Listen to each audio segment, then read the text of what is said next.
Rita avait fait l'amour à 5 hommes différents aujourd'hui. C'est drôle comme ça peut être insignifiant parfois. Ils étaient bien plus impressionnants habillés que nus. Et puis quand au bout de 10 petites minutes, tu sens leurs doigts qui serrent tes épaules, ton ventre, que tu vois leur regard se vider et leur bouche entrouverte laisser sortir un minuscule râle, tu te dis que si on a fait du sexe un tabou, c'est peut-être parce que c'est si ridicule. 5 hommes étaient entrés en elle, s'étaient agités frénétiquement et crispés quelques instants plus tard. Et alors, on ne va quand même pas en faire un fromage. Pourtant, ces quelques minutes passées à remplir le petit gant en plastique sont parmi les plus chères au monde. Elles peuvent briser des couples, faire ou défaire des carrières, ou même transmettre à quelqu'un une petite bête qui le démange et le mange de l'intérieur. Pour quelques petits frissons humides et 3 bisous, la peine de mort. Dieu ne devait vraiment pas être de bonne humeur le jour où il a inventé les MST. Dans la série Fléau de l'humanité, il a fait des trucs plus marrants. Le déluge, par exemple, ou le coup de changer les gens en statut de sel. C'est plus original et puis c'est vite réglé. Tandis que les MST, elles, font leur travail tout doucement, sans faire de bruit.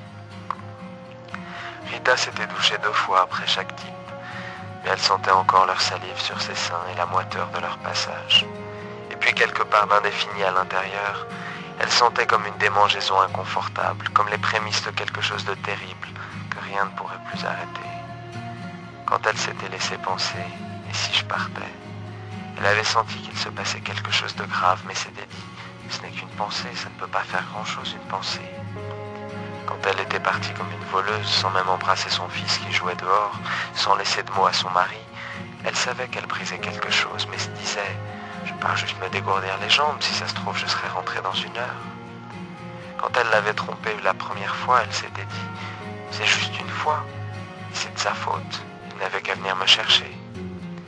Puis à la minute même où son jeune amant ralluma la lumière, elle se souvint d'un vieux poème de Sully Prudhomme qu'elle avait appris au lycée. Le vase brisé. Elle n'était pas fan des poèmes romantico-amouriques, mais celui-là avait marqué. C'était l'histoire d'un type, ou plutôt selon son imagination de l'époque, d'un jeune homme mystérieux, sensible et beau, qui parlait d'un vase brisé. La prof leur avait expliqué que ce vase était en fait son cœur. C'est fou ce que la poésie peut euphémiser le monde parfois. Le meilleur des chirurgiens esthétiques est sans doute versificateur. Le type donc nous faisait une dépression parce que sa chérie s'était montrée généreuse envers d'autres que lui. Le pot avait vraisemblablement été pété par quelques coucheries sordides. Le poème concluait « N'y touchez plus, il est brisé ».